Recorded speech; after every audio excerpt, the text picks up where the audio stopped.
Welcome everybody to Steve's Wrestling Ramble. Obviously, apropos to use the Undertaker's theme song to welcome everybody here to tonight's special episode.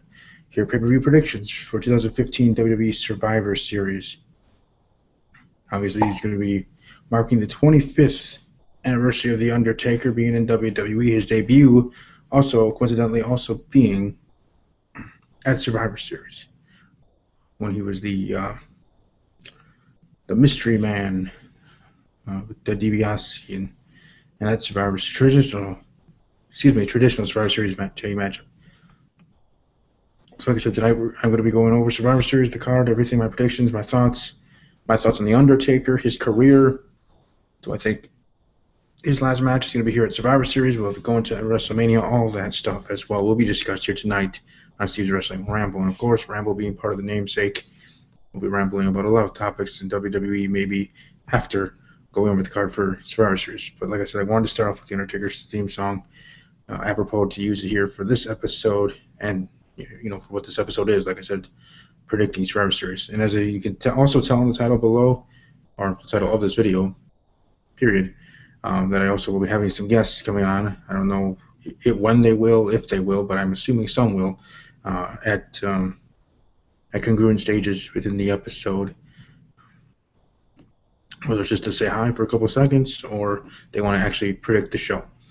Either way, I welcome anybody and everybody that wants to be part of the show. I also tweeted out twice the link to this hangout. If any other WWE fans of the WWE Universe, fellow members of the WWE Universe, want to come on here and talk about their thoughts, their predictions on Survivor Series, maybe overall thoughts on WWE, whatever trips their trigger, whatever they want to speak about, that is fine with me as well. I'm the host of this show, but I welcome all and other views and viewpoints. That's why it's called a conversation. Whether someone agrees or disagrees, it makes for a great conversation.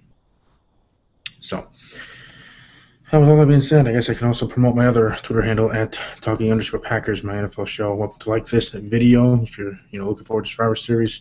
You're pumped, ready, on the I guess you can call it the early road to WrestleMania, but with the grandeur of the Undertaker's 25 years, it seems like the road to WrestleMania is already starting right now and not at the Royal Rumble, when, quote unquote, that's when officially the road to WrestleMania is supposed to begin, so to speak.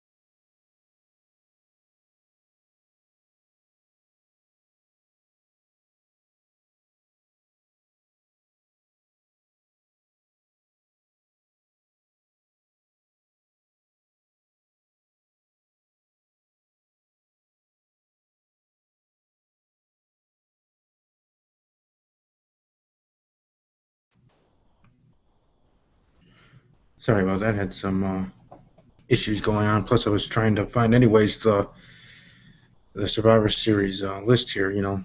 As Mike Cologne would say if he was on here, we're live, pal. I gotta get.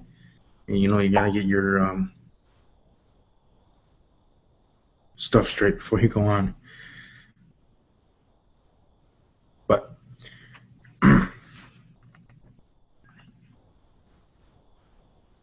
Survivor Series, been highly looking forward to it. I just, as I've said in previous episodes leading up here to Survivor Series, that it just isn't the same Survivor Series. It's just not. It's not what it used to be. I mean, as I've said on either on Main Event Marks in the past when I was on talking WWE with Jay, or here on my own show, Steve's Wrestling Ramble, that Money in the Bank, in my opinion, has grown almost vastly superior to Survivor Series, in my opinion, to be one of the four major titles. Now, whether you agree or disagree, that's fine. Join this episode and we can have a conversation live, or leave a comment in the comment section below this video. Either way, let me know what you think about that. But again, my opinion is my opinion. I believe in it strongly that WWE Money in the Bank is seems like, and has become a vastly better pay-per-view over time. And it seems like also, in my opinion, that WWE is treating it better than they have Survivor Series, which really doesn't make sense to me. I mean, it kind of grinds my gears in that kind of way because Survivor Series is supposed to be one of the four major pay-per-views, one of your main staples in WWE pay-per-views, along with the Royal Rumble, Royal Rumble, and WrestleMania. The other ones that are classics. I mean, Survivor Series has a classic history, grand history, so to speak, and I agree with that. But you can't rest on those laurels and morals forever. You gotta live for the present, and just like as they say, for sports talk, when they talk about the NFL, and so what have you done for me lately, league? There in the NFL, coaches get fired. Even if they had a good season last year, but this year they're starting off winless or sub 500 records, and then they get fired on their team's bye week. Well, here in WWE, instead of a pay-per-view getting fired or released or eliminated, like the Elimination Chamber, I guess, that was for a different reason. But it's what has the WWE management or people done for the WWE universe lately in building up that show and trying to make it better, make it more entertaining, make the card stronger, and actually caring about it more so then we can actually care, and then we can actually believe that once Survivor Series becomes. And I remember my Friday episode a while back, or whenever that was, when I was talking with Me, my good friend from Main Event Marks. That there's a few things that they can do to vastly improve Survivor Series and making it better, making it back to its truest form, back to how it was back in the day. But since it is a pay-per-view predictions episode, that's why I decided to dress the part for tonight. As you can see, well, again, I like to make my episodes as professional as I can. Really anything that I do, because I want my channel to grow on the fan base. But I also have learned from talking with other podcast hosts, new friends or old friends that I've had in my life here, that there are some other ways to grow on the show, but we'll see if those happen, I guess, so to speak.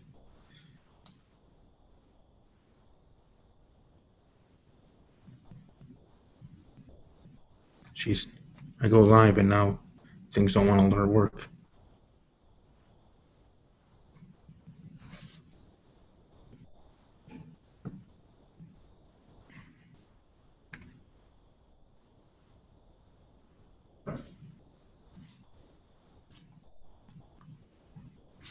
Anyways, I guess I'll just start my predictions since I'm trying to get things working, and so far no one is here joining.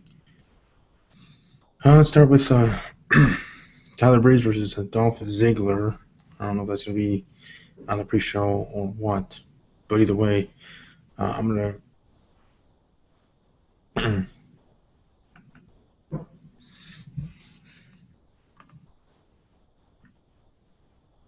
to go with Dolph Ziggler here for the win.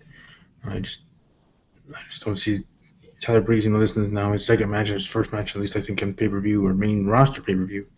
I don't see him getting the win in here. Maybe he'll be getting the win in the feud overall moving forward, but this very first match here, Survivor Series, I see Dolph Ziggler going over well.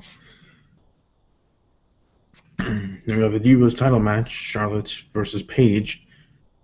We go with Charlotte. Everything that happened with everything that happened on Raw, I think even more so, you have to believe that Charlotte's going to successfully defend. I know I've even heard rumors or thoughts that people think, think that this match should even be a squash match. Paige, should really get her, kick because of those comments. But we'll see. But either way, I think Charlotte in the end is going to be the one to prevail and successfully defend her title and still be the Divas champion. And then we got The Brothers of Destruction versus the Wyatt family. Bray Wyatt, Braun Strowman representing the Wyatt family. I'm going to go with the Brothers of Destruction. It's the 25-year anniversary of The Undertaker. You have him win here. He's looking strong, especially if he is going to have a match at WrestleMania. Maybe, him being the guy that he is, backstage and everything, that maybe he might want to lose at WrestleMania again, to be that company guy in a way, putting someone else over. That'd be cool too, but even if that's a fact, I still think and hope and believe that him and his brother Kane, getting the win here this Sunday in Survivor Series, a tag team match. I guess there is a traditional Survivor Series match. They just haven't even announced the participants. It makes you think how much or how even more so, if that even made sense, but how much more so it didn't matter when Seth Rollins got injured and everything, how that trickled down all the way down the card and the roster, and how that even trickled down on the card of the gosh darn pay-per-views here, especially Survivor Series, the one earliest to when his injury happened and occurred. 6 to 9 months, but I think maybe even affected whatever their plans were for the traditional Survivor Series match. Maybe not affecting who was in there, maybe not, but affecting how they were going to get to that point, building it up, in the storyline wise, and how that was going to. Maybe not. I'm just thinking out loud here, but just rambling about my thoughts. But that's what I think. That seems like that's the case, because if that wasn't the case, they would have at least done something. They have a 3-hour freaking Raw. I'm sure they could have sprinkled something about that in there as well. And I thought at the very least, maybe on SmackDown, even though I didn't see it when I read the spoilers on Tuesday, but maybe it would have been something special to have then there, or let's say on Thursday night they have it in a WWE.com exclusive, or that goes to the YouTube channel of announcement of the Survivor Series team. That's why it wasn't in these spoilers, because it wasn't on until Thursday, or was kept hidden for some reason, or something like that. I thought that would have been the worst case scenario for that, but I guess they still haven't even picked them, or at least they haven't announced them. I'm sure they had to pick them by now. I'm sure that Vince McMahon and WWE the writers had a big meeting after Seth Rollins got injured, not only for the WWE World Heavyweight Championship situation, but for everything else that it affects moving forward. Whatever their plans were for Seth, whatever their plans were for other titles, how that would integrate with Seth Rollins or integrate with other things. It all weaves into others. And at least I think it does. It seems that way. Because you never know what Seth Rollins' next feud would have been if maybe the plan was for him to lose it, to drop the title at Survivor Series. He was supposed to work next. Well, since he can't work with that person next period, or at all now, since it's out 6 to 9 months, then where are we going to fit this person, and then how are we having that person booked to WrestleMania, past WrestleMania, however this affected the plans for WWE. So, all those interweaving things that injury to Seth Rollins actually affected a lot more than just Seth Rollins first, himself, and his career and that character and everything. But, besides Seth Rollins and the WWE World Heavyweight Championship, I'm assuming, and I would believe to be correct in that assumption, at least in my world, I think, that it also affected many other superstar situations, titles, and storylines. Moving forward from here, now it's Survivor Series, TLC, Royal Rumble, Fastlane, WrestleMania. All the way there. That's why, for me, right now, Survivor Series is the start of the road to WrestleMania. 1, because of the 25-year anniversary of The Undertaker. 2, because of the Seth Rollins entry and them having to start booking things already. And truly, planting the seeds there on the shows for WrestleMania. Now, I really still hope that The Rock will be able to be at WrestleMania. Maybe Ronda Rousey. I doubt that still. Who knows? Heck, Holly Holm is the champion now. Might as well have her on there. If not to do whatever they want to do with Rousey, but at least being there.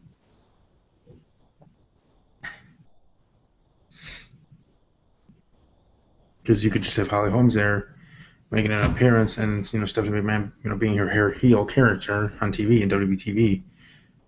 Since the last time we saw the WWE having to do anything with UFC and the bantamweight championship situation, or with Ronda Rousey, was last year's WrestleMania, of course. So they went with The Rock and Ronda Rousey, Triple H, and Stephanie McMahon. And now she was trying to get in Rousey's face then. And now, if they wanted to, they could do that and have Holly Holm there on the show. She doesn't have to say anything, but she can just be there in person. That'd be awesome.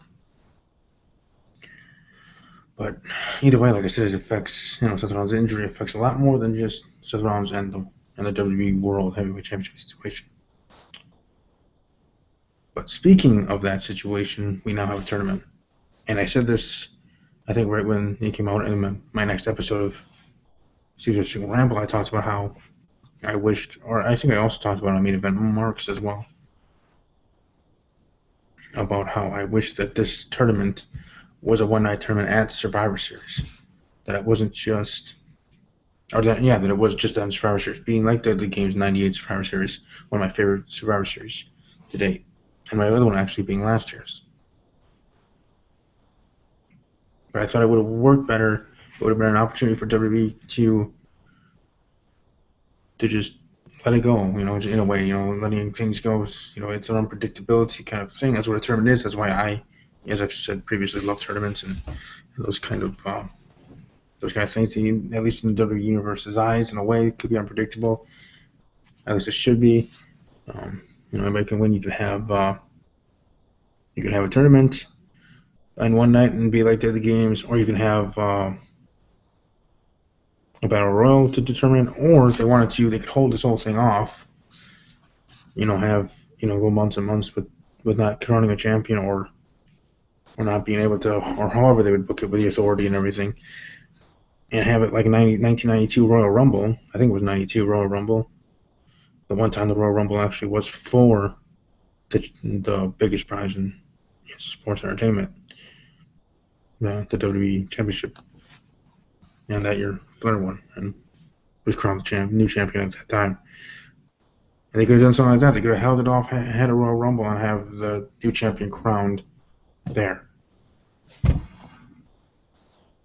Am I against what they did, having this tournament, starting with the Raws, going Raw, SmackDown, Raws, and moving forward from there? No, I'm not upset about it, obviously. They did what they thought was best, but I thought it could have been better if they would have gone either of the other two routes. Whether it was all in Survivor Series tournament, or holding off the Royal Rumble and having a Royal Rumble match, again being for the championship. But anyways, first prediction, the Lunatic Fringe, Dean Ambrose versus KO Kevin Owens.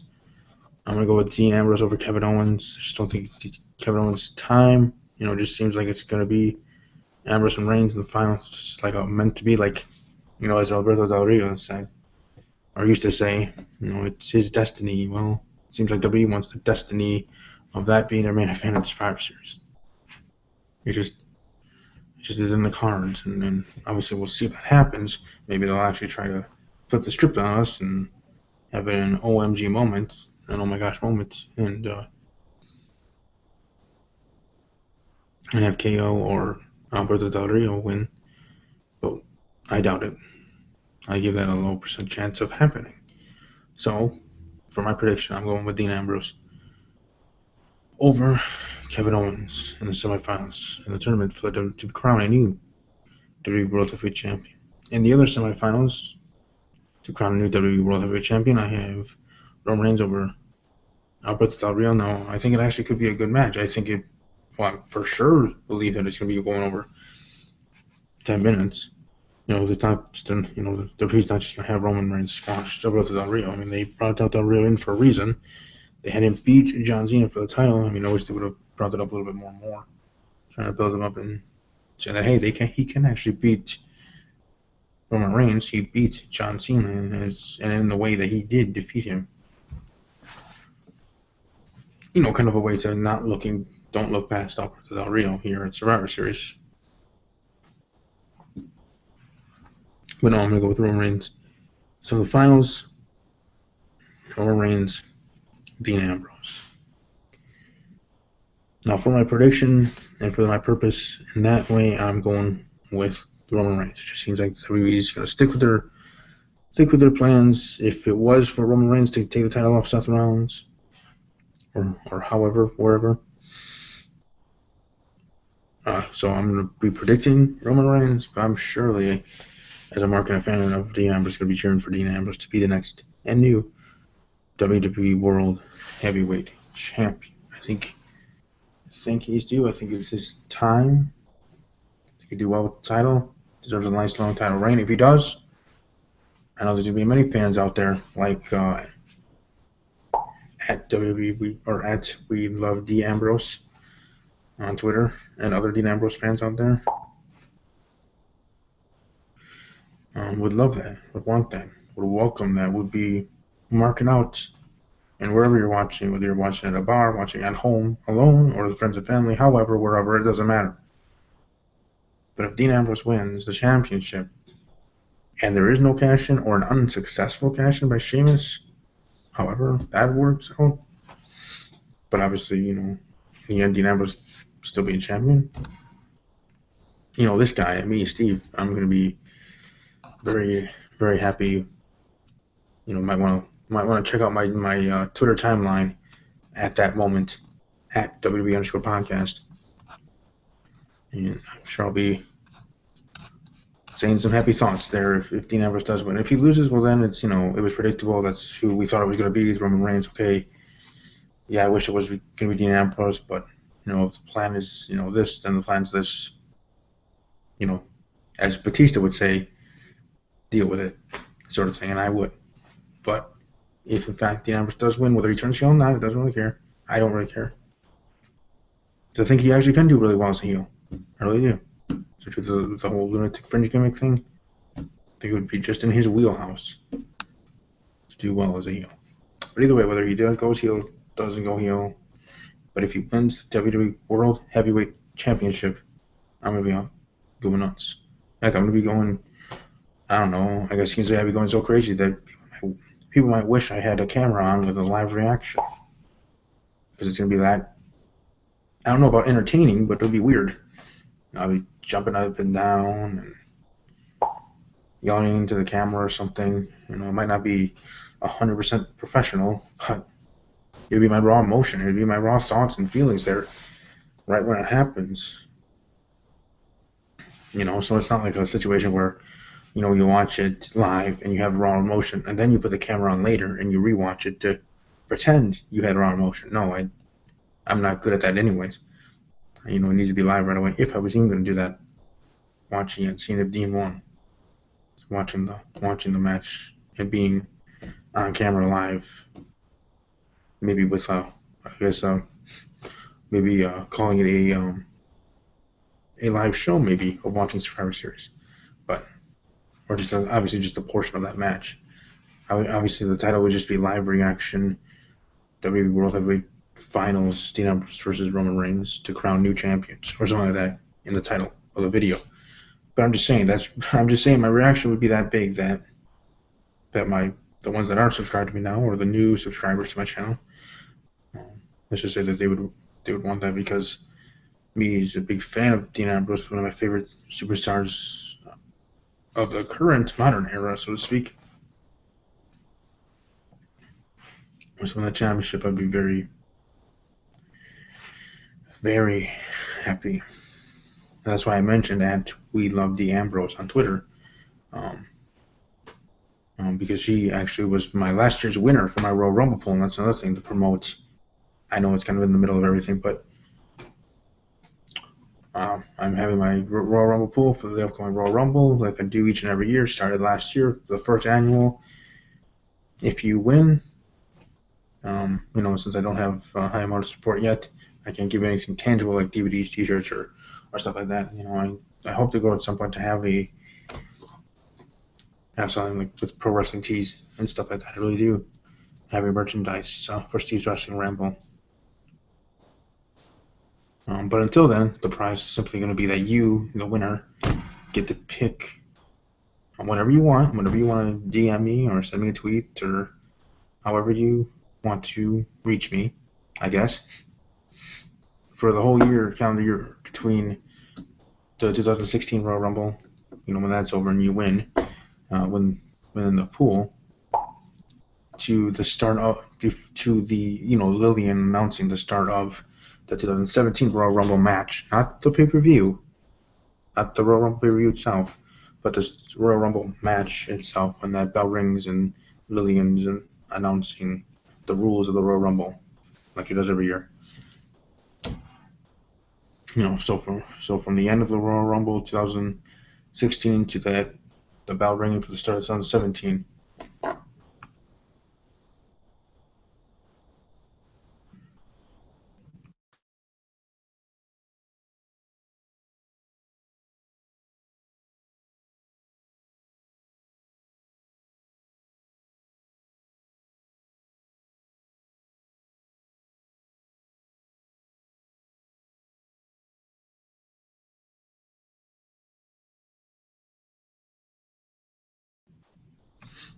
Sorry about that. Got a phone call out of nowhere. Whew.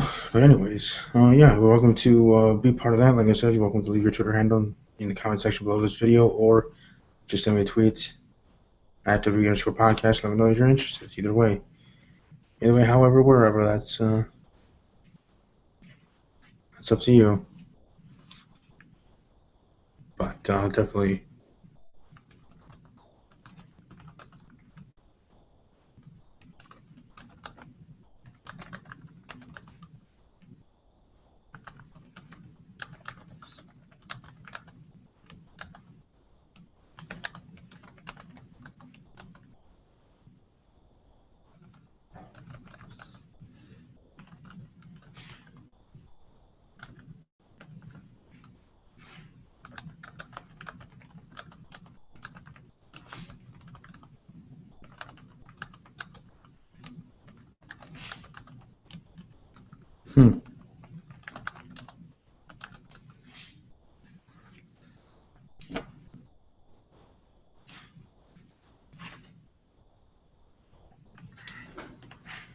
I thought I was also reading about something about the traditional Survivor Series match, but I guess that was not to be. But no, if you want, you're welcome to join that, be part of that. I want that to grow as well. Right now, I think I have. I think automatically with using people that already are, that either I'm a part of with maybe from Marks or talking WWE with Jay, or other ones that I've talked to periodically, and then ones that follow me at WWE_podcast. I think I have 120 so far right now for the Royal Rumble pool,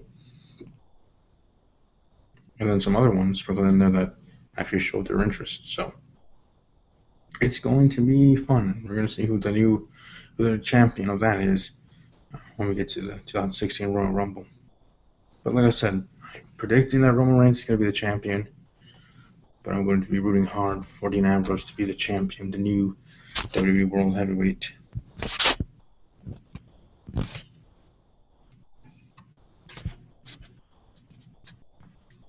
Heavyweight champion. Sorry about that. Just trying to get the things in line there.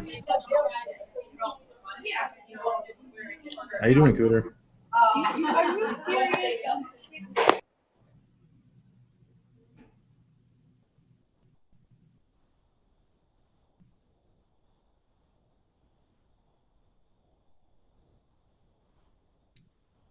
Still on mute there.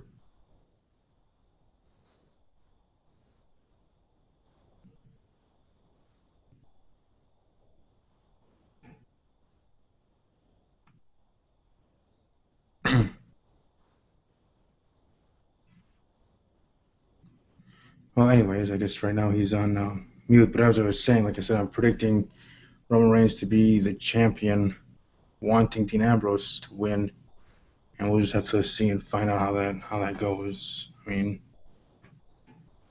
go either way, and we'll just have to see. I mean, like if Dean Ambrose wins, like I said, it's gonna be one of those situations that people are gonna wish that I had a camera on me, watching the reaction, because I'd be going crazy, marking out myself for that. But I don't. You know what my prediction is? Yes, Cooter, what is it? Kevin Owens, buddy. Kevin Owens is joining the Authority. He's the man who will do anything for his family. He just wants to make money for his family. And what better way than to sell out to the Authority?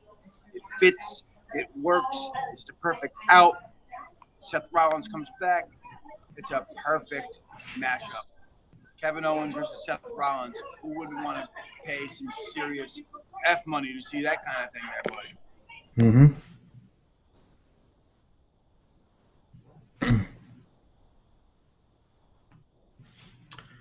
And as I was talking about before with the traditional Survivor Series match, I was wondering why they haven't announced he was a part of it. Why, get to this point of taking so long? And as I said earlier in the episode, that it seems like this injury to Seth Rollins might have affected all other plans, and that could have been part of it. But we'll see. But that's, like I said, that was the card running down from what probably will be a pre-show all the way to the main event. I started off with the Undertaker's theme music for this episode because it's the 25th anniversary of the Undertaker. Now I want to talk about the Undertaker, his history, my favorite moments, and really, when will the end be? Will it be at WrestleMania, or will it just be here at Survivor Series? The way they've been promoting things and everything so strongly and hardly, or hard, or whatever. That maybe it could be here at Survivor Series. It could be his last match. That maybe he won't even have a match at WrestleMania. That maybe on the night after Survivor Series, at some point in between, he might just do a promo and say that he's going to retire at WrestleMania, and then. You've actually said this before, Coplin, but I'm going to disagree with you for the simple fact that if this was going to be his last match, there would be some stipulation where he puts up his career or something along those lines. You know what I'm saying? So they would not have it be his last match unless it was heavily promoted with some sort of stipulation, because you always go out on your back. That's the way it is. No, thank you. They're not gonna make the Undertaker and Kane go out on their backs against the Wyatts. This is just a little stepping stone as a part of the farewell tour, because I think all this promotion that they've been doing, 25 years of the Taker coming to Survivor Series and all that baloney. It's just the start of a bigger picture, and I think that ride ends at WrestleMania.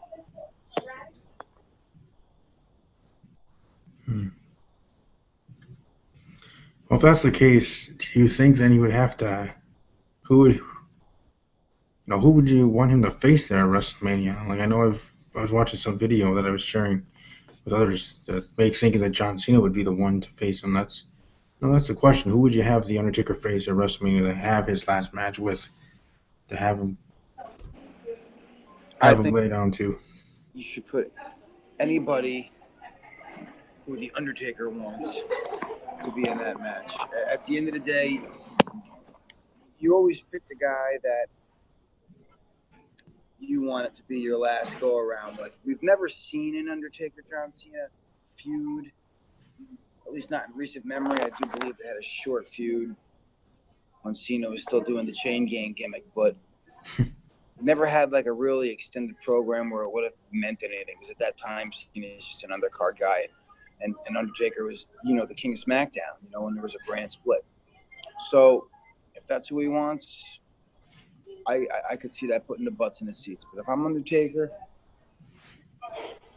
I think you want to go out, if he could. I would love to see, no matter how much of a train wreck it would be, if we get these both guys in their wheelchairs and we just put them in the ring and just let them slap each other. Undertaker versus Sting, that's the way I would go. I'm just saying, I'm a mark. Cena could do so much better than putting somebody over. But if that's what the Taker wants in his last match, Godspeed.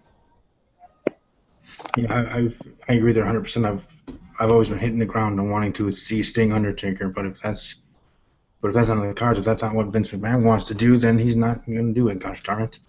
But no, I appreciate Cooter for you even being here at all. The situation, but so I really appreciate that. That's all right. We love you. Hello. Copley, and you know that. With that being said, let me finish up my meal. It was a pleasure talking to you. And we'll see you again real soon. Thanks, brother. Yep. Have a good evening. Take care. Bye. Bye.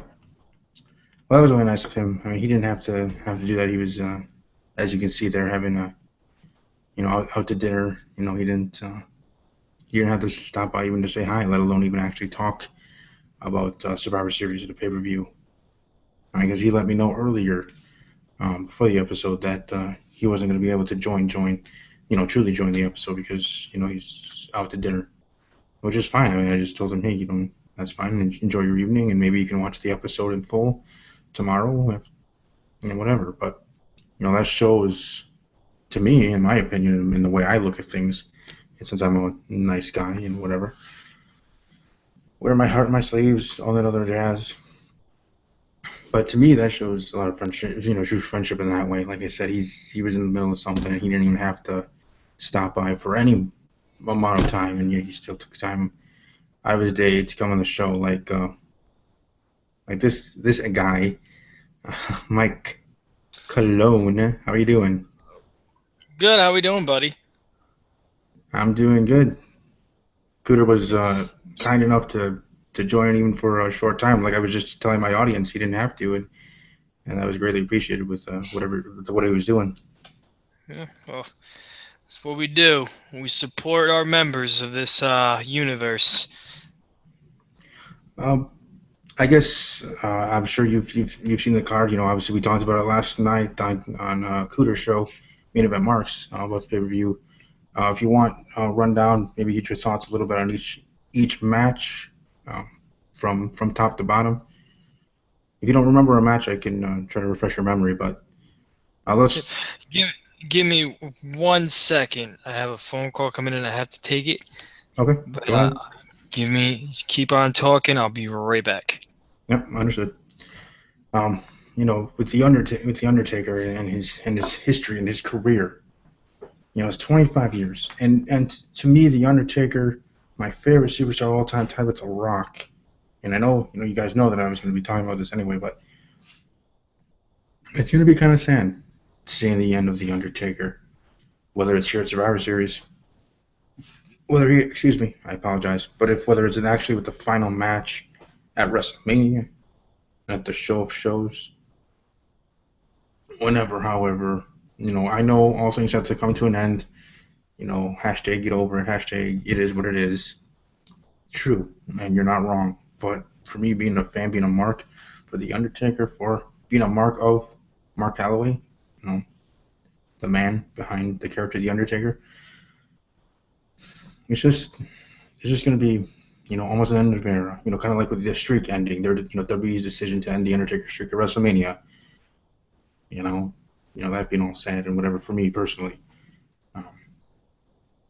And then whenever his career ends, yes, I knew it was going to happen at some point because it's going to happen at some point anyways. Just like Austin's career, The Rock's career, these superstars, and even superstars of now, their careers are going to end at some point too. So their fans, deal with that when that happens. But even though I know it's coming, doesn't mean I'm going to be any less satisfied with it. I have to take a call.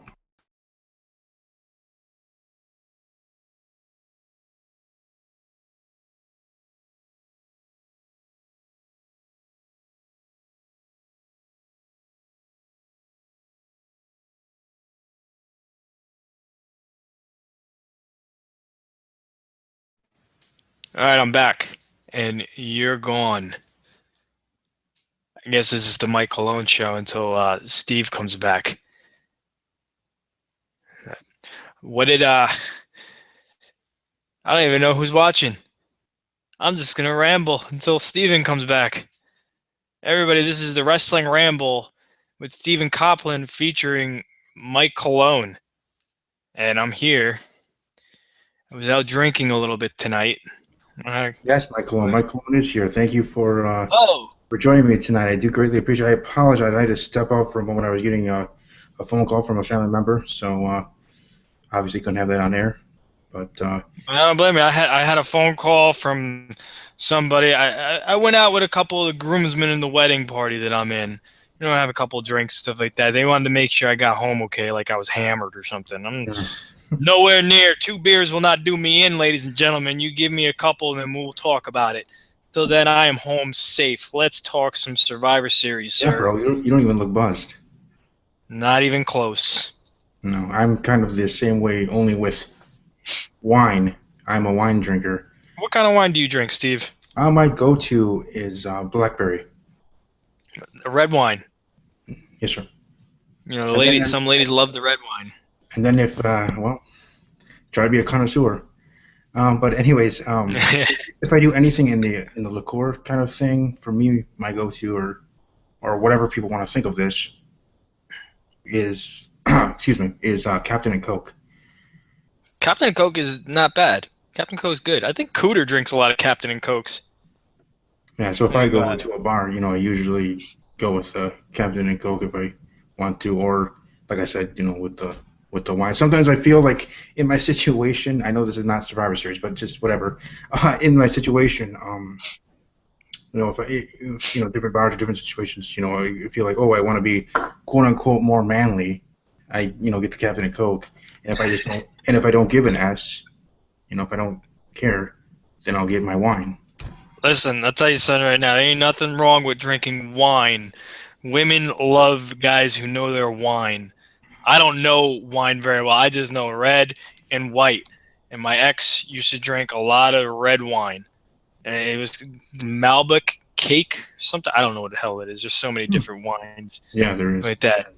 Me, I used to drink this stuff called Moscato. Oh, I I saw it in all the rap videos, like Lil Wayne and stuff like that, promoting it. So I was starting to drink that stuff. Drinks like grape juice, or tastes like grape juice. Excuse me. It's delicious. It's so yeah, cheap. yeah. I actually tried that at we were at a family dinner celebrating family anniversary and stuff, and I had that because they want me to try new things, different wines and whatever. So I tried that. It's very very good. But like I said, my go-to being the blackberry. That's another reason why I want to go to California. Is visit there at some point. Well, They had because the wine yards out there, right? The yeah, vineyards. wineries. Yeah, the vineyard. Yeah, there's some pretty. What you ever see the movie The Hangover? Yes. You know, what was the place that they said they were going in the first one? Oh, I can't remember. I don't know. They My lied to my mind's ex. not working. They said they were going to the wine yard for the bachelor party to do wine tasting. All right, let's talk Survivor Series now. Yeah, let's go. I don't know. Like I said, I don't know if you have the card in front of you, but I guess I can go match for match for you. I guess let's start off with what I think would probably be a pre-show type match, and that being one that was just announced actually. The Ziggles, Dolph Ziggler. Uh, excuse me. Dolph Ziggler versus Tyler Breeze was pretty. Who do you think? What would your prediction be for that match?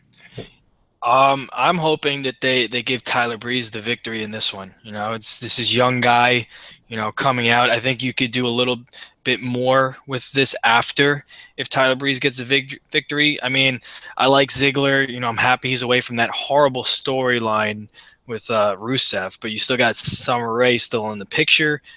I think both of those guys are going to put on an amazing match. I know they could put on a better match than a pre-show, but it's probably going to be the pre-show and that. Hmm. But I see Mr. Tyler Breeze walking away with that win. Kind of establish himself as not just this selfie guy. He's going out there and he could put on some matches. And as I said earlier, I went with Dolph Ziggler just because I didn't think they were going to go that way. I think in the long way they're going to have Tyler Breeze going over because that's what they should do. But I don't think he's going to be getting his first victory. Could just kind of like his first victory when he first matched on the main card there on Raw, being part of the WWE World Heavyweight Championship tournament.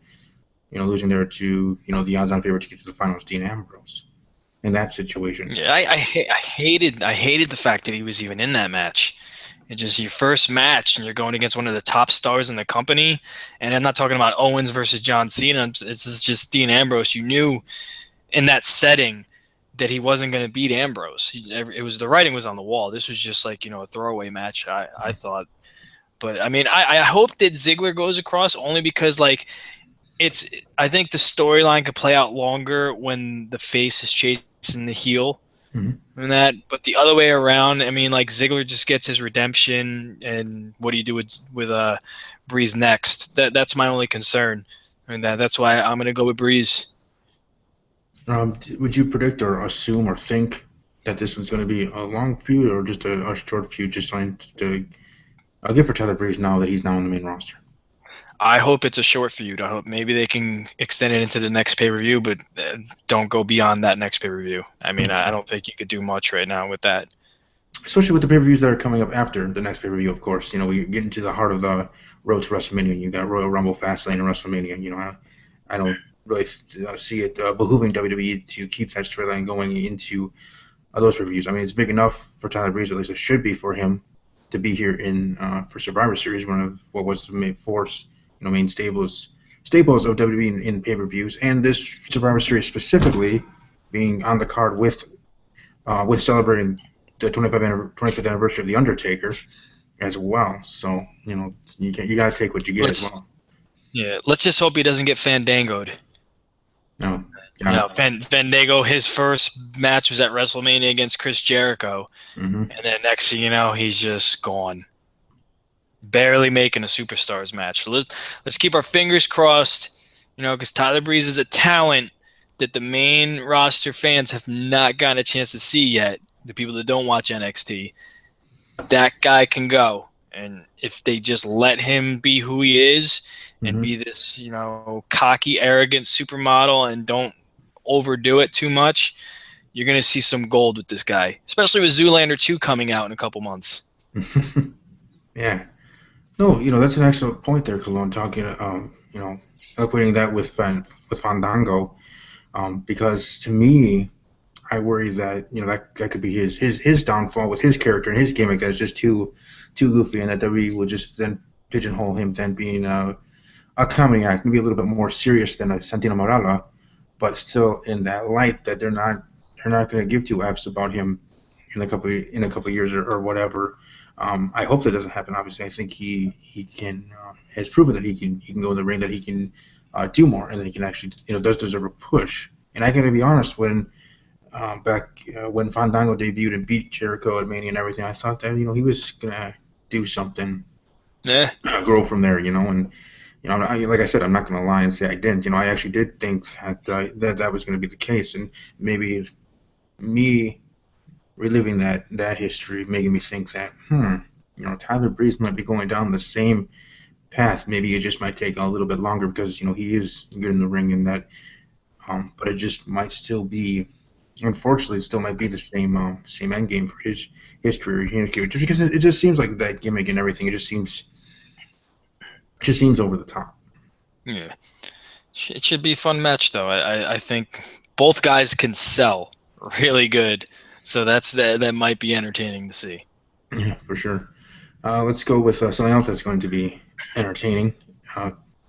Battle for the WWE Divas Championship.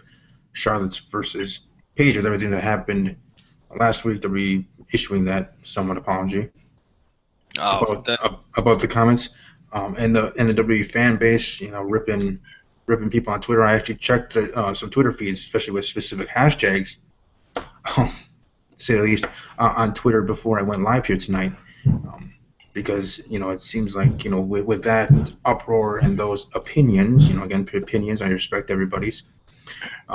And just with those kind of line of thinking that maybe WWE might just be like, okay, not only are we gonna have Charlotte be winning this, but it might just be a squash match. It might just be quick.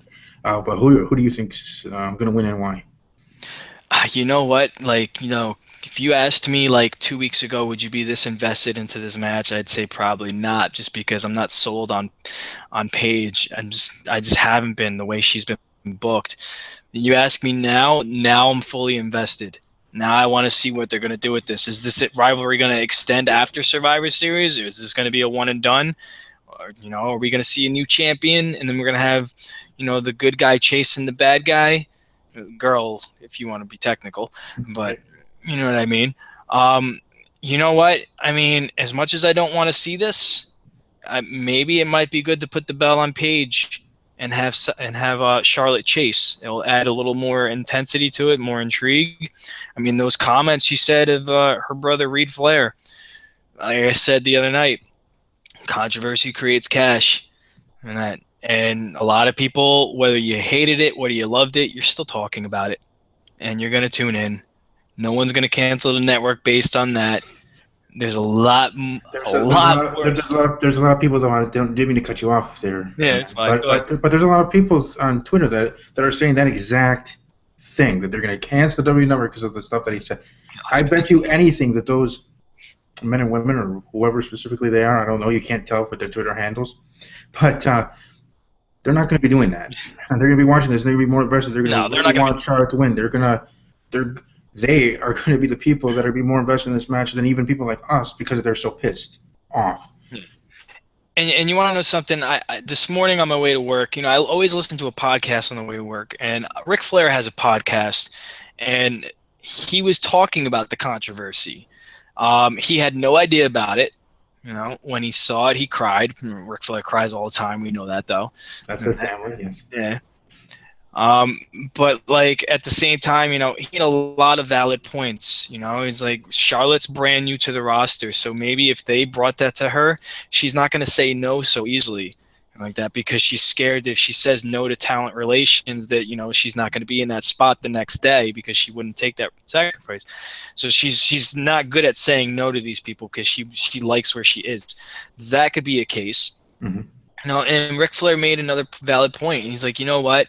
He's like, it may have bothered me a little bit, but I would never do anything to affect my girl's career. If she was okay with it, then it bothers me, but I'm gonna just go with it. He's like, I'll be there Sunday or that. He's like, and he made another valid point. He goes, listen, he's like, that was horrible what was said, but there's so much worse going on in the world today with the Paris attacks and stuff like that. The fans, they're making a big deal out of this when people are losing lives over in Paris. I mean, that's so. Yeah, you got to put things in perspective in their place. It's just, I mean, but that could be a whole nother rant if I really wanted to about people, especially on Twitter. This whole we're gonna unsubscribe because either this storyline or this situation or Triple H or something that's happening. It just amazes me how they are, and then the pay-per-view comes around and they're watching and then they're tweeting about it, live tweeting about it. It's like, okay, so what was all that for, really? Yeah. They ain't gonna do shit. They ain't gonna do it. It's just like when Roman Reigns won the Royal Rumble, the trend hashtag canceled WWE Network. Like, those are the same people that were watching Fastlane the next month. Like, what are your picks on that match, though?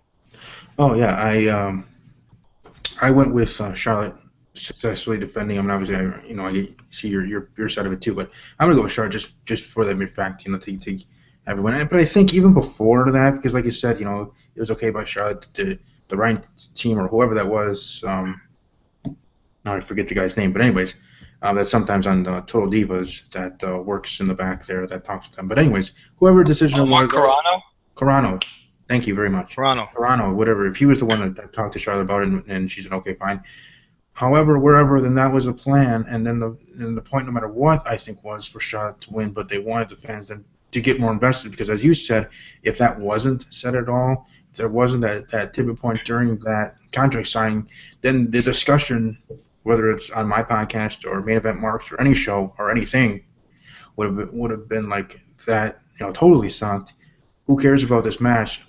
It's going to be a bathroom break match again, sort of thing for people. No, now you're invested. Now more care, more interested, yada yada. Whatever your reasoning being, you're still going to watch this match and you're still going to care. You're still going to watch Sean go over. So my prediction is Charlotte Flair to successfully defend her WWE Divas championship and see how things progress. And not only that, but what they just created now is they created that old school bad guy versus the old school good guy. Back in the day, man, fans literally hated the bad guys. I mean, I remember hearing stories about like fans charging the ring when Ric Flair defeated Dusty Rhodes, trying to get in the cage to beat the shit out of it. Like, maybe that's what they're trying to target. I mean, who knows? Maybe on Sunday you're going to see trash flying into the ring with Paige out there.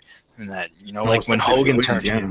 Yeah, especially if she wins, The fans are, I mean, if they're this much invested into hating this storyline, just imagine what the place is going to be like when Paige comes out. Wasn't again, don't mean to interrupt you, but wasn't it that pay-per-view when Roman Reigns won the Royal Rumble, wasn't that in Philadelphia? Because I remember hearing reports that after the match that because a friend of mine who does a YouTube channel, a Grim Toy Show, he was there and he did a video afterwards on his channel, yada yada, that there were fans blocking the cars of some Yes, superstars that, not leaving because those they're are afraid of rumors. Roman Reigns. And I'm like, what the heck are you doing?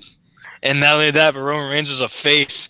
Now all of a sudden you brought in a guy who I guarantee you majority of people didn't even didn't even know his first name until this storyline or that. Hmm. And now they're just like just discussing this is horrible, blah blah. But those are the same people that are probably going to be watching and booing like that. I can't wait to see the fan reaction. I want to see Yeah, how hostile this place is going to be. and I'm gonna be waiting after that after the pay-per-view, not just after the match, but after the pay-per-view, see what happens with fan reaction and everything. If Paige does indeed win and become the new WWE Divas champion, because that would be, I don't know, it's serious because it's serious things, especially if fans are trying to hurt other, hurt superstars or whatever they're doing. It's serious things, but it's also a little bit comical as well. Yeah, In that respect. Even when the fans were blocking the talent in, the next day everybody was tuning in on Raw to see what was going to happen. Now that was the week where the snow blizzard happened and they had to do Raw from Yes, Stanford. mm-hmm. But it was interesting. Like holy shit! Like what's going on? People are getting blocked in. Like talent has to stay inside until these riots are happening. What? So now you're tuning in. You're trying to find out what's going on with the WWE product. Like.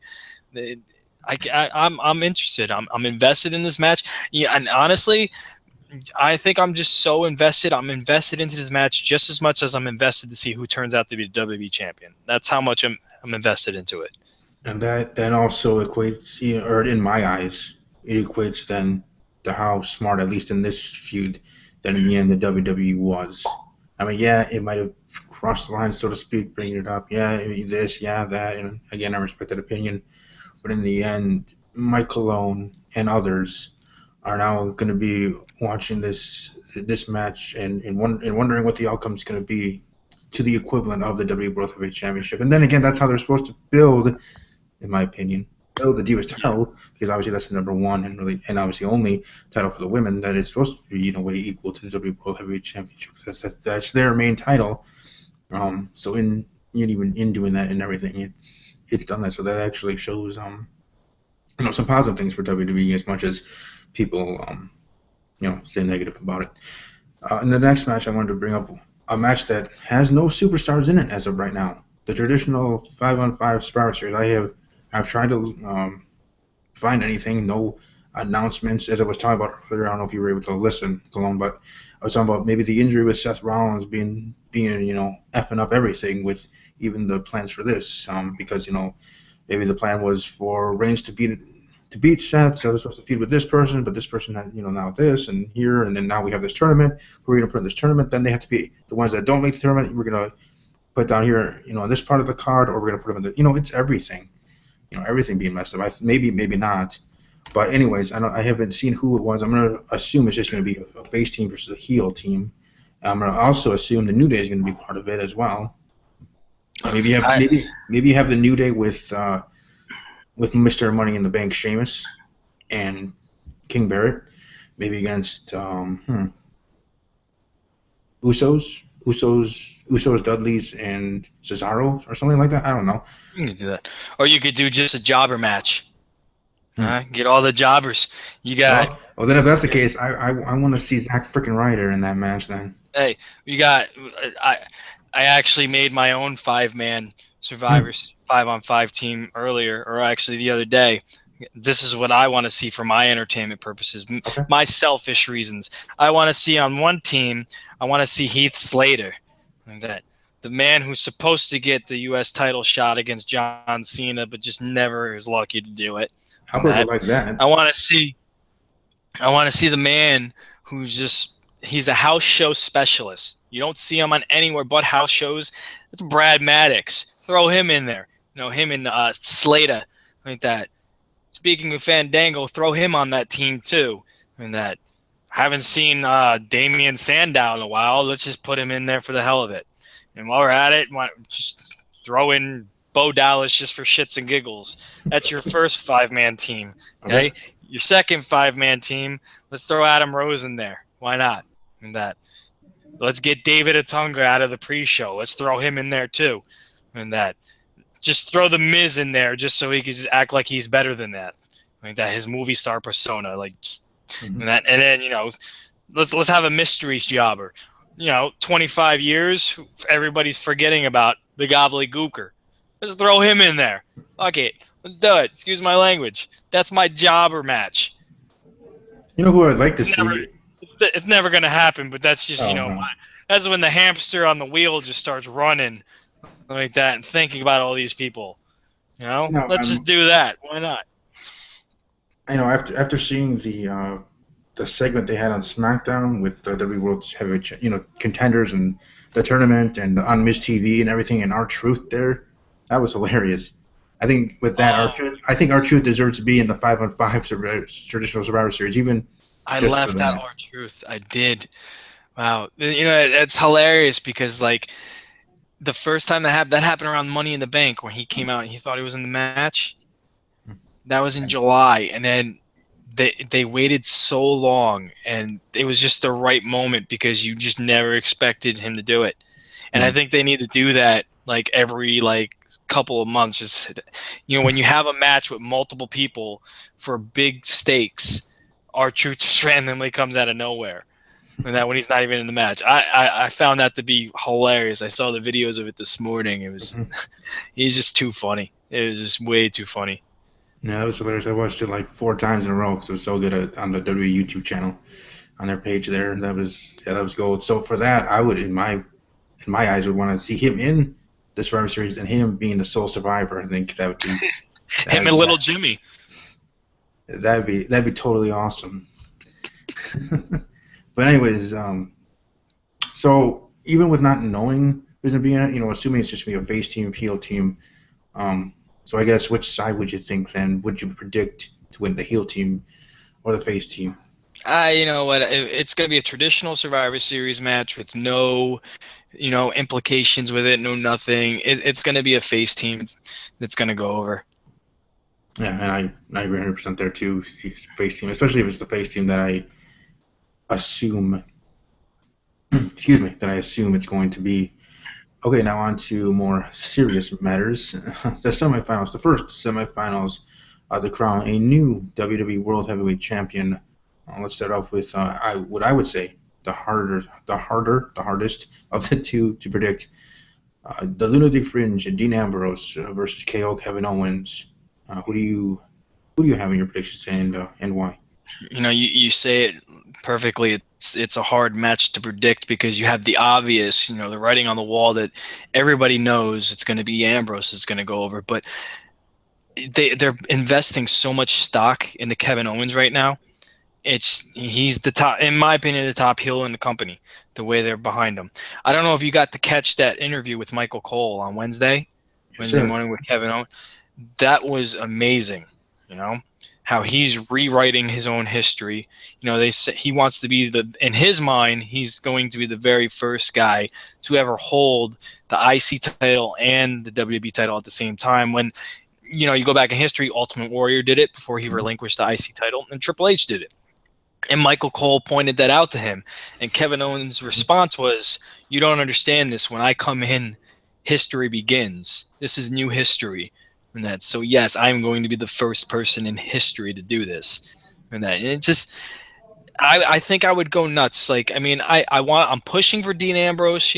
I think that's the obvious candidate. Mm-hmm. I think he's going to go in the finals because it tells a story with when you got him and Roman in there because they're brothers from the Shield. So now the brothers are going to be fighting for the title. It has a background with it, but Kevin Owens, you throw that monkey wrench in there, and what if he comes over and wins? Now you got a wild card in there, and that now it's are they really going to do this? Are they going to go with Owens?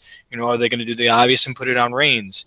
Like that, it's so hard to predict. But if you want to look at reality, it's probably going to be Ambrose.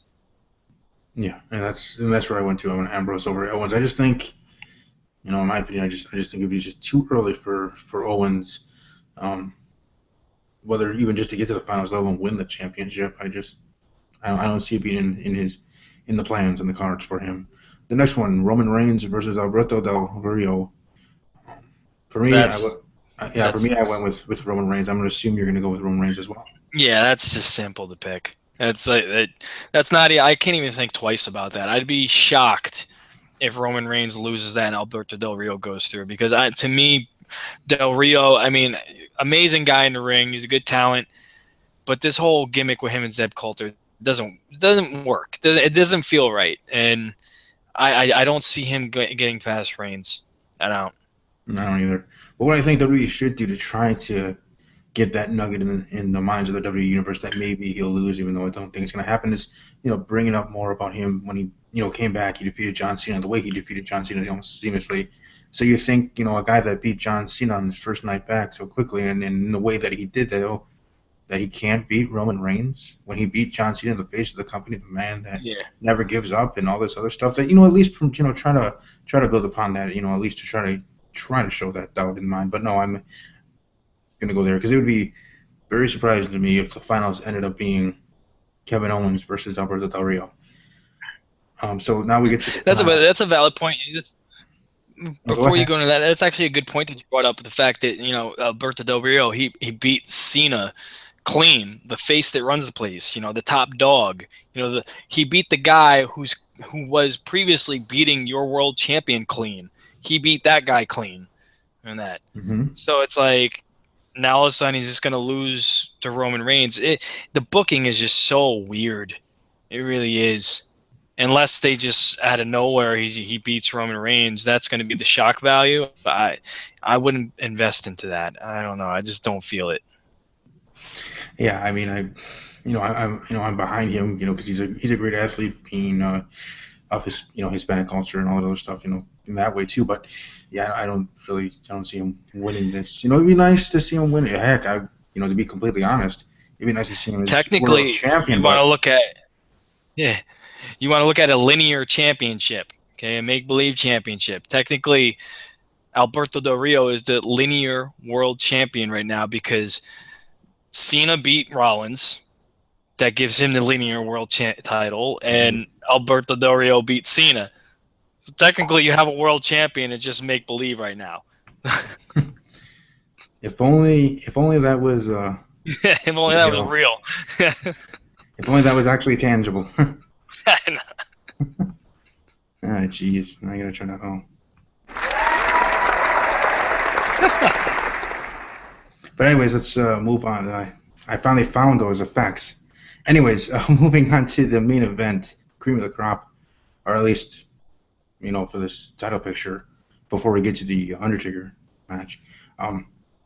So we got Roman Reigns versus Lunatic Fringe Dean Ambrose. I said earlier that I'm going to predict Roman Reigns to win, but I'm going to cheer like a SOB for Dean Ambrose to win that championship, because, as I said earlier, if that happens, it's going to be a situation where people would wish that I had a camera on my face with a live reaction with Dean Ambrose, because I'd be, I might not be the most professional at that moment, but I'd be, happy bumping my fists, screaming at a camera, shaking it, or whatever, because that would be awesome. Because he's worked so hard, he's earned it in my eyes. I think that he would make a great champion.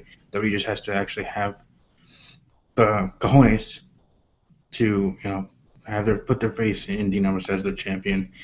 The only way I wouldn't want Dean Ambrose to win is if the plan in the end is for Sheamus to cash in. I don't want him to be a champion only for 10 seconds or for 2 minutes. I want him to have a true title reign. And if that is the plan for whoever wins here, then go with Lunatic Fringe Dean Ambrose with the interim heel face. I don't give to whatever's about that, whatever that is. So I'm going to predict Roman Reigns because that's my prediction. But I'm going to be cheering for Dean Ambrose. And trust me, for those that are watching live or those that are going to be watching later on, thank you. But also, you're gonna want to check my timeline at WWE_podcast. If Dean Ambrose does win and is crowned the new WWE World Heavyweight Champion, there's going to be some fun tweets, let's just say, if that indeed happens. If it doesn't, hey, it is what it is. The one who we thought was going to win wins it. Okay, move on. Whatever. But if it is Dean Ambrose, this would be awesome in my eyes, and I'm sure with other fans of the Lunatic Fringe. So who are you predicting for Dean Ambrose versus Roman Reigns? If it's going to be Dean Ambrose versus Roman Reigns, this is what I'm going to want Roman Reigns to win. And this is my reasoning behind it. I don't disagree with you on the fact that Dean Ambrose does deserve a title win. I just think they need to hold that off until WrestleMania for his first WrestleMania moment. And the reason why, they could tell a good, captivating story. You know, he's in the finals with his best friend, and his best friend turns heel on him and ruins his chances of being a champion. Now you got Ambrose chasing. Now you have the fans behind Ambrose giving him that sympathy vote, and you push him. He wins the Royal Rumble, and all of a sudden he's going to meet Roman Reigns at WrestleMania, maybe even a champion Brock Lesnar. Who knows? And then Ambrose finally gets his moment as champion. I would like to see that on the biggest stage of it all, WrestleMania, and that's why I have no problem with Ambrose winning. Don't get me wrong. I'm a big Ambrose fan. I've been a fan of Ambrose from FCW when he called out Mick Foley, when he was this psychopath heel who had a feud with William Regal, which was a great feud, by the way. And if you ever get a chance, look up that match on YouTube with Dean Ambrose versus William Regal. It's classic. But I want to see his moment at WrestleMania. Because you could tell a great story with, the corporate Roman Empire. He could be the new Triple H guy. That's what I'm going to go with. I'm going to go with Roman Reigns. Yeah, then you can have I agree there. You can then have Dean Ambrose there have his moment at WrestleMania. Heck, I would love to see if that's the case. Have the confetti come down. You can even have Renee Young out there. Who he's dating would never be out there. I doubt that they would let her do that. But I'm just saying, maybe whatever. That'd be kind of cool too for me as a. I just think that when you're crowning a champion for the first time and he's so much, like, the fans are so behind him, I think that first title reign should always be at a WrestleMania. Because remember Austin, he won his first title, was WrestleMania, and it was a moment. That is your very first ever title win on the biggest stage of them all. John Cena, his very first title win, WrestleMania. But before that, he's had plenty of title matches that he didn't win. Who else had a first? Shawn Michaels, Bret Hart. That was an epic moment. So that's what I want to see. I want to see moments like that. The Daniel Bryan WrestleMania 30. It was a cool moment, but I've seen those straps on you before, bro. So it really isn't like that, like, jaw-dropping moment for me. It was a cool moment, but it wasn't a great moment. So like a Dean Ambrose winning his very first ever title at WrestleMania, that's going to be a moment. It's true. So the main event, Undertaker and Kane Brothers of Destruction versus the Wyatt family, Bray Wyatt and Braun Strowman. Who you have coming out in the end of this one?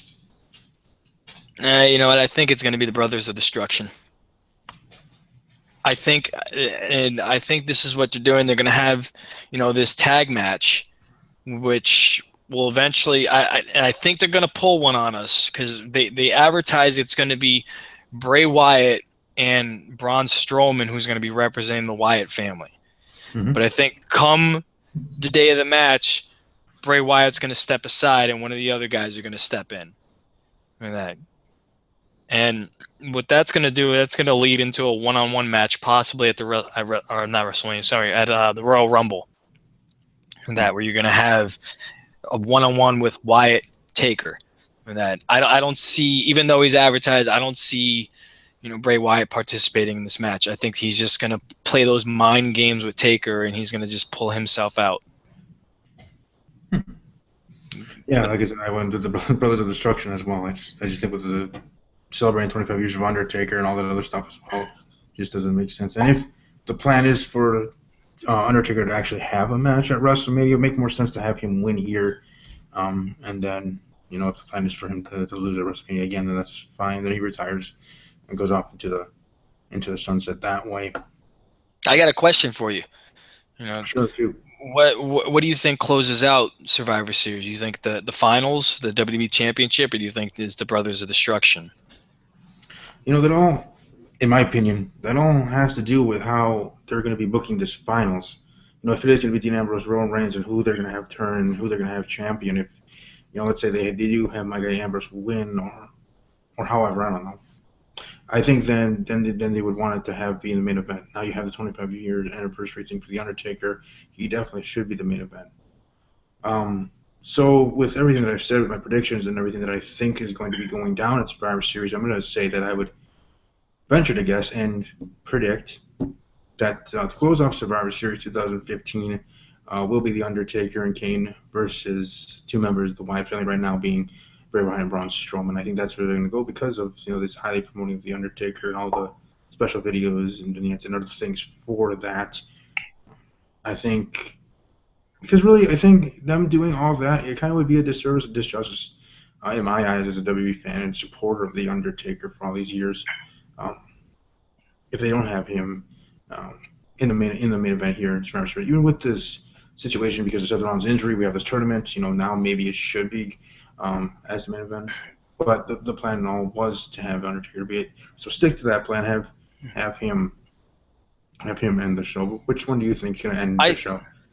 You know what? I think at a booking standpoint, if you're going to have Ambrose and Reigns in the finals, I think they deserve that final curtain call, meaning the last match. The reason why I think they deserve it is because if you do have Roman Reigns turning on Ambrose, that's going to be, I mean, granted, it's expected to happen, but when it does happen, it probably might have that shock value type of moment to it. And I think if that does happen, Reigns becomes champion, turns on Ambrose, it might take away from whoever's following them. And that meaning if it's going to be Taker versus the Brothers of Destruction versus the Brothers of Construction, as I call them every now and then, I think that, if that Reigns win might just take away from that match. I mean, because people are just going to still either be rioting that Reigns won and they're not going to care about Taker, or they're just going to be like, what the hell just happened? Like, why did Ambrose get screwed? Like, people are just going to – I don't think it's going to have that shock value when Taker lost at Mania. And then the next match, he heard a pin drop. But I think people are just going to kind of lose investment into the main event because of what just happened previously. Well, that situation, that was more because of what actually followed it being a Divas match and what people saw at that time as well. So but I think anybody that followed – yada, yada. Yeah, well, anything. Yeah. I'm just saying it was anybody worse. That followed that match. Yeah, more of a pin drop because of and anybody that followed. Yeah, I think anybody that followed that match, that would be travesty. Oh, great, Taker just fucking lost. I gotta fucking follow this shit. Great. Yeah, I was gonna say. Yeah, I was thinking. Mike Cologne's a WWE superstar, and he's scheduled to be the next match against whoever. Let's say Mike Cologny versus Randy Orton was the next match, or for the title and something like that. And you see the streak end. I can see Cologny turning around looking at Randy Orton being like, what the F was that? Now we got to follow that? Yeah, that would be... We're not going to get any type of reaction to that. But I think you're not going to have an extreme backlash, but you're going to have enough backlash if Reigns wins that it's just like I don't think you can get the crowd back into the event. That's why I think if you're going to have like a moment where the internet's going to explode with Reigns winning, I think you got to put that at the end. You close out the show that way. Therefore, you don't have nothing going on after that. Everybody's can, cry, moan, bitch, and complain about Reigns being champion. And, you don't have anything to take away from. So, I got a question for you, Cologny. What do you think being the percentage, the percent chance of Sheamus cashing in, and that also maybe being a reason what match close to the show? Yeah, you know what, if you would have asked me this question a couple months ago, I'd have been like, yeah, I'd be interested in seeing this, seeing what Sheamus could do with the belt. But now it's just like I have no interest whatsoever in Sheamus cashing in. If he does cashes in, I hope he loses like that. Like I'm not bought into this character anymore. I think it's just a joke. I still kind of question why they put the briefcase on him. It just I just don't get it.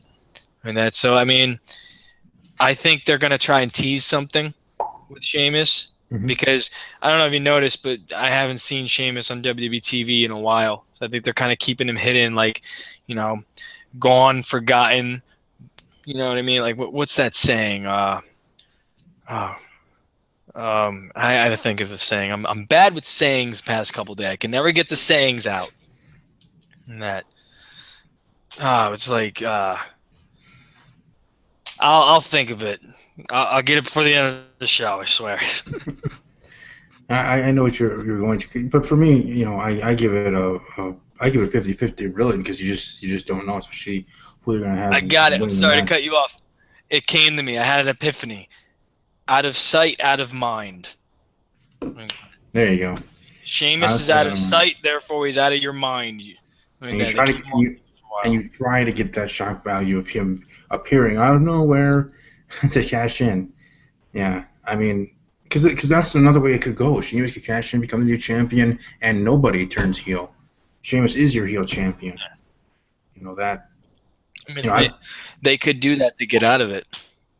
yeah, but I don't know if I would want that too much. I just don't. Nah, no, not at all. No. Because I've been saying the same thing too. I don't know why they had Sheamus win. I don't. They shouldn't.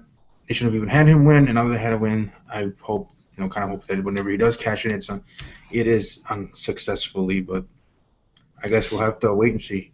You know who would have been a great guy to have the briefcase, and he wasn't around at that time, but based on how his character is being pushed right now and how he is, Mm-hmm. Kevin Owens would be awesome with that briefcase.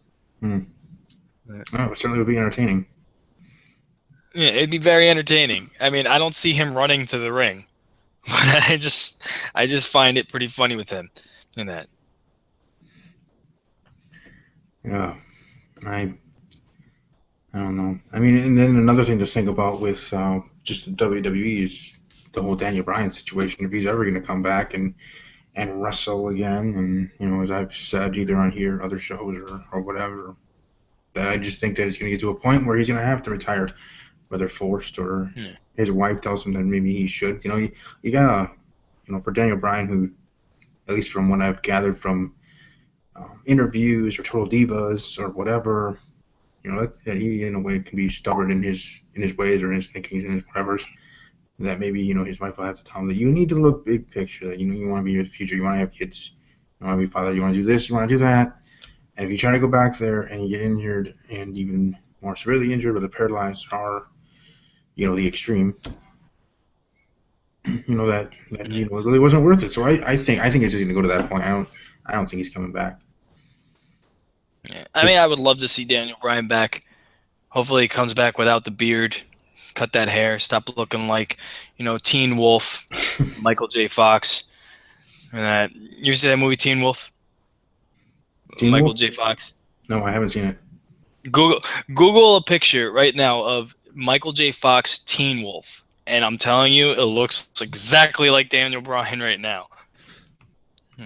Okay. But yeah, he looks like a werewolf. Like, I mean, I understand, you like your hair, you like your beard. I think the beard movement's done.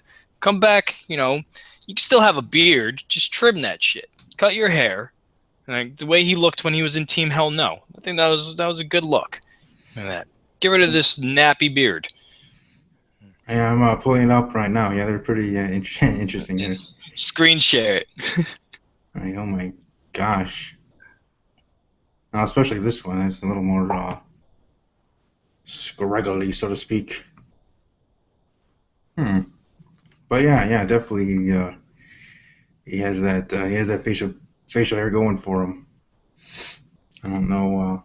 I don't know if it's gonna be cut because when he comes back, that's kind of part of his thing.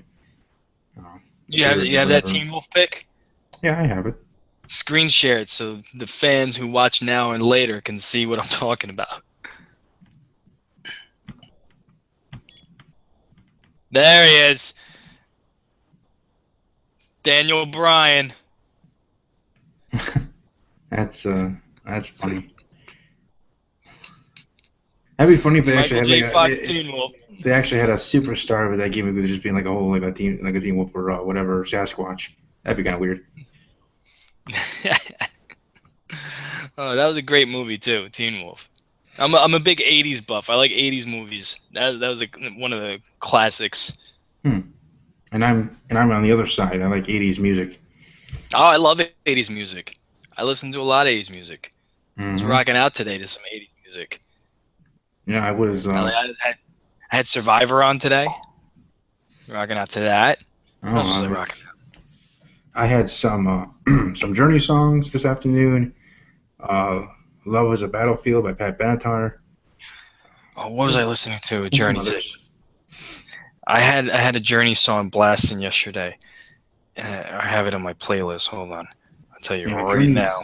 Journey's awesome. Separate Ways by Journey. Can listen to a Journey CD, just have that stuff on loop. Yes. but yeah, and of course, King of Pop, Michael Jackson, as well. So Old school. I like the music Michael Jackson. I don't like the Michael Jackson touch little boys, but I do like the musician. That's who I respect. okay. What his extracurriculum activities, what he did outside of music, that's his business. I don't want to know anything. I don't want to participate in that stuff because that's just wrong. Mm-hmm. I like the music. I'll participate in the dance, the moonwalk, the Billie Jean. Yes, you'd be surprised, man. I know that whole Billie Jean dance. Get me a couple drinks in me at a wedding, put that song on, I'm ready to go. Oh, and I'd be that way if I go to, because I know one of my family members actually is getting married next October next year around Halloween, which is awesome because if they play Thriller there, I actually trying to learn the Thriller dance. I'd be the one front and center. I wouldn't be shy. Then again, I'm sure I'm sure I've had some Captain and Coke and wine in me by that time. Then my confidence actually goes up because of that. Whether it should or shouldn't, whatever, that's left to be debated. You should have a glass of wine next time we do like a main event marks. Just have a glass of wine. Yeah, maybe. Have a couple drinks while we're doing this show. Get you nice and loose. I mean, don't get sloppy like Cooter though. Cooter just gets annihilated and then it's like slurring and stuff like that. And yeah, we don't want. No, you don't want that. Don't want that. I mean, I had one episode where I was taking shots the entire. But at the end of the episode, it was pretty nice. It's pretty good. Yeah,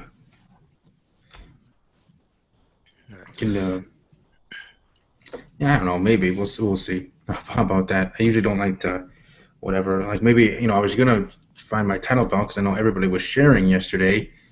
It was like kindergarten show and tell with title belts. And last night on Main Event Marks there near the end with LPH, which people here that are watching can follow LPH on Twitter at LPH is good. Mr. LPH on the YouTube, and he does video, videos on there. But anyways, everybody sharing titles. He's the one. Show and tell. Want to talk about that? He was the winner. He had 3 title belts there. 2 of them I actually want to get. I want to get replica world title and Attitude Era WWE Championship. That Wing Eagle, that's always going to be the best. I want to get the old school WWE title belt. The last guy to have that belt was Austin before he had to turn in and get the other belt. The Hogan belt. Oh, the true old school. Okay. Yeah, true old school. The Wing. That's the belt I want to get my hands on, and I think I want to get the IC title belt. The white one. That's another one. Get that one and then re-leather it. It'd be nice. It'd be good. Yeah. I always like I actually like the look of the European Championship. Oh, I forgot it. My buddy has a European title belt. Cool. It's in his house. It's in there. He has the actual replica of it. I get the hardcore title. Yeah, that one. I was just gonna say the hardcore title one. Because I know when I was kids, the whole don't try this at home, and yet I still tried it at home sort of thing. I kind of had a makeshift hardcore title belt because I had a kid's version Wing Eagle belt that probably got destroyed because I'm playing around too much with it, whatever. And then we made it into a hardcore title. It was kind of cool. But yeah, the hardcore title, European title, the world titles and everything, that'd be awesome. Well, this has been an interesting conversation. I know, we talked about wine, Survivor Series, title belts. I mean, Thriller dances. It truly was a Colleen busting out a move, which I can't wait to see. I better get some video of that. I don't know if that'll ever happen, but we'll see. been a good show. Gotta say, I'm gonna try to come on as much as possible. Yes, and for next week, I will only be doing one episode. I will be doing Tuesday night. We'll see what time I can schedule it. But Tuesday night, I will be doing Steve's Wrestling Ramble Raw review and the aftermath of Survivor Series, talking everything that happened there, whether Roman Reigns wins and people going out of their minds on Twitter, or they're in the arena wherever they're. Where are they going? Where is Survivor Series? I don't know. I honestly don't know. I couldn't tell you. I for some reason Orlando popped in my head, but that's the site of the Royal Rumble. Hmm. Well, wherever it is, we'll see what the Oh what no, the. I know that. I think they're in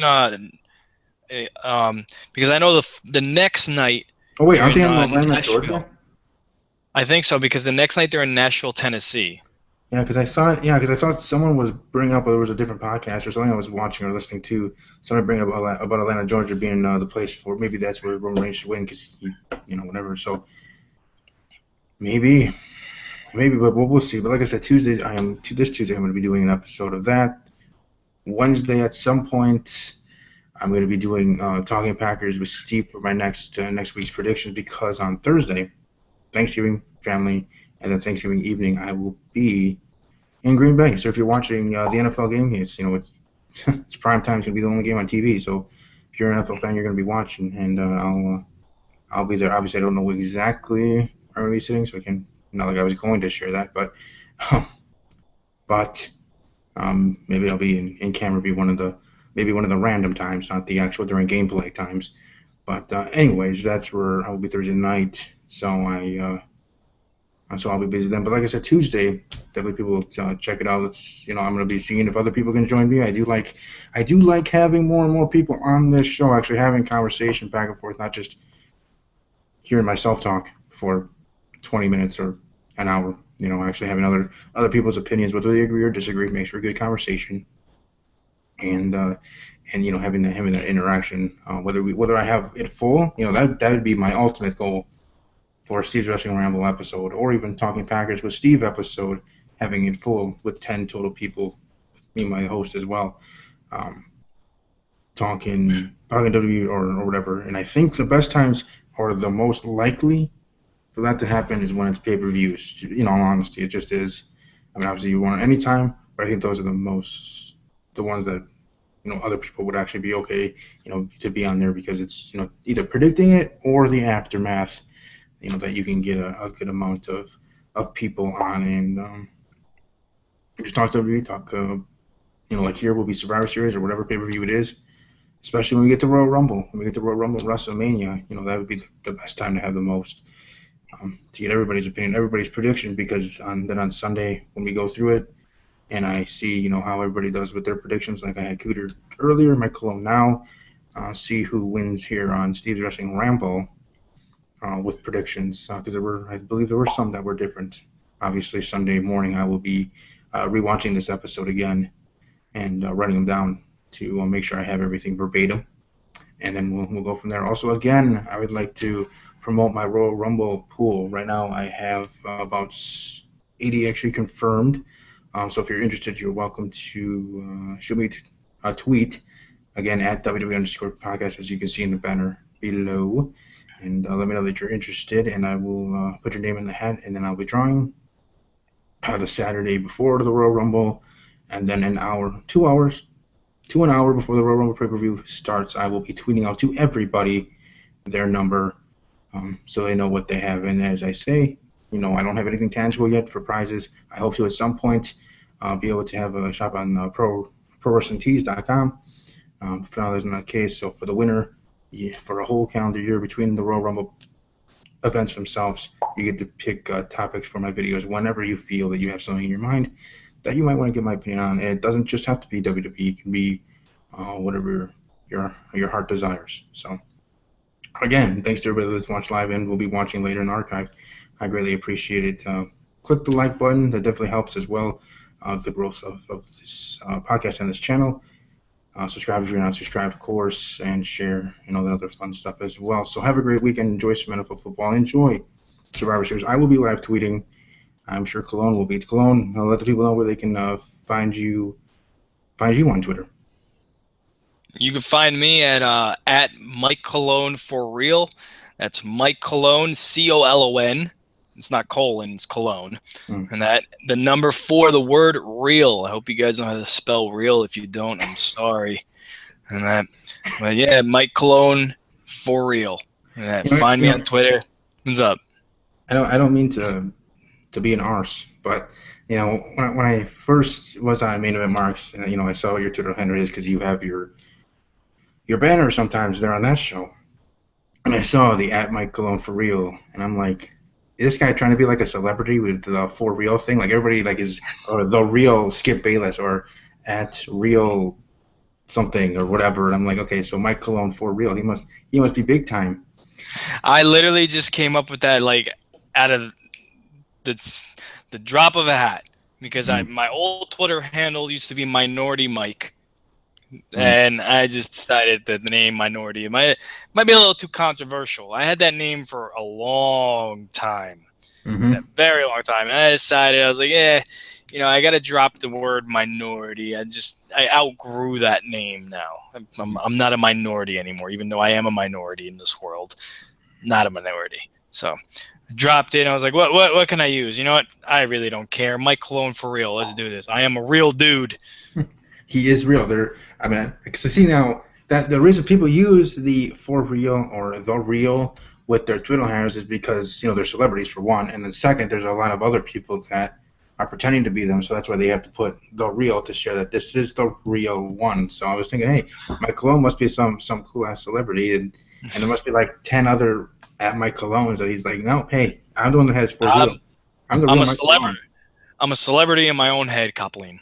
I'm a celebrity in my head. That is for sure. Yeah. That is true. That is dang true. Yeah. Other than that, you can find me Thursday nights, Main Event Marks. And that tune in Thursday nights, 9 p.m. Eastern Standard Time. You can watch us uncensored, uncut. Sometimes one of us, Cooter, is drunk. Like that, and you could see him look like an idiot, and then he rewatches it the next day and texts me saying, "What the fuck just happened?" Excuse my language. That you can find me there. I'll pop in from time to time. Tuesday nights are my days where I can pop in if I can. Like that, I usually have my buddy Jill here Tuesday nights. Like that, So maybe she'll pop in once in a while. She's really not a wrestling fan, but I force her to watch it anyway because that's what I do.